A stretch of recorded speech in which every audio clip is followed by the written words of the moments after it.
Welcome to the tutorial video series for Georgia Child Care Administrative and Payment System, or Georgia GACAPS.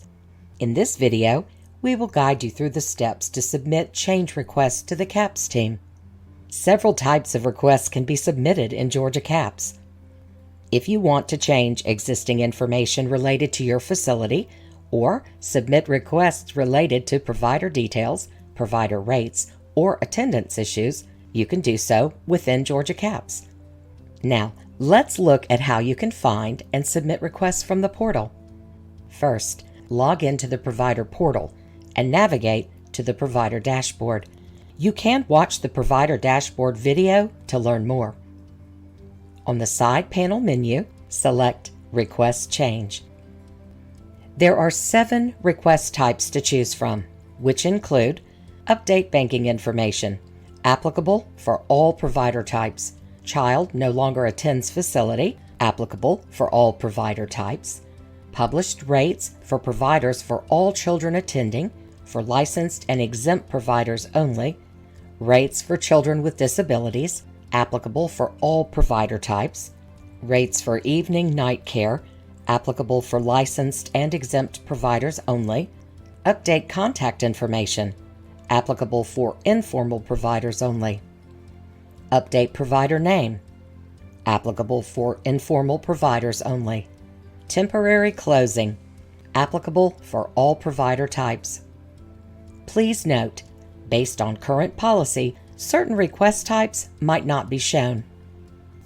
Additionally, only requests relevant to your provider type will be visible. All rate-related change requests are available under an umbrella request called Manage Your Rates. Please note that you cannot request rate increases during access. You can refer to the brief description just below the request type to check if it will assist you in changing your existing information. Now, select the Request button on a request type to create a request change. Let's choose Update banking information as an example.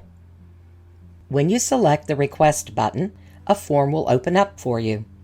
Enter the required details such as account type, account number, and supporting documents, and then select Submit. If you change your mind, then select Cancel. Each request type has its digitized request. All you need to do is fill in the details and select Submit. A GACAPS staff member will be assigned to review and process your request. Under the Submitted Requests tab, you will be able to see all the requests that you have submitted along with their status. You can also search for your submitted requests using the search functionality. If you do not remember your request ID, narrow down your search by applying the filter from the request type or status filters. If you need further assistance, please reach out to GACAPS Provider Support. You can watch the How to Access Provider Support tutorial video to learn more. This concludes the requested change tutorial video. Thank you for watching.